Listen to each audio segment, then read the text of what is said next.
Let's first talk about offline files. So there are cases where you will find a file has gone missing. It's been disconnected from the original somehow. You've moved it or renamed it or somehow modified it.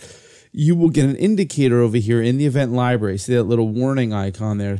It's telling you that there's some file that's offline in that event. I scroll through the event here and I see there is this clip. This is what you see when you get an offline file. I'm not sure why it's showing me half the thumbnail there. It's sort of holding on to the old thumbnail, but generally you'll see that red indicator telling you that a file is offline.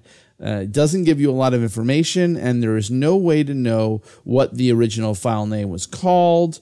This is definitely not as handy as Final Cut Pro 7, but nonetheless, you can recover that file by re-importing it. So if you do know what file it is and where it is, you don't have to select it, doesn't matter, but in that same event, say File, Import Files, navigate to that location, and in this case, I just have it sitting on the desktop there, yellow, and then when I say import, it just reconnects automatically. That file, you don't get a new instance of it. It just reconnects that file and gives you access to it again.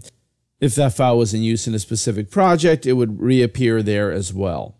So that's the basic way to reconnect a file, which is to say that there is no way to reconnect. You simply must re-import the file.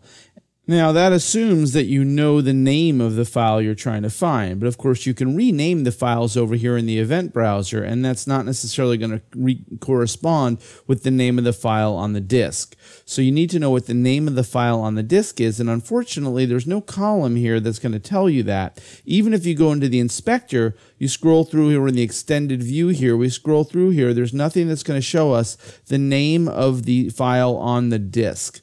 But it is there. The software knows it. It's just hiding it from you. And so if you want to know it, you have to do a little bit of a special little trick here, and I'm going to show you that now. So we're going to edit the view. We're going to edit our metadata view, and we're currently looking at the extended view, so that's the one we're going to be editing. I open up the metadata views window here, and here I see a list of all the different metadata that's available to me, and I don't even want to scroll through this. So I'm just going to search here. I'm going to type name. And then I'm going to see a list of all the fields with the word name in it. And there's one called file name. It's exactly what I want to use. I'm going to add it by clicking the checkbox there. That's going to add it to my extended view.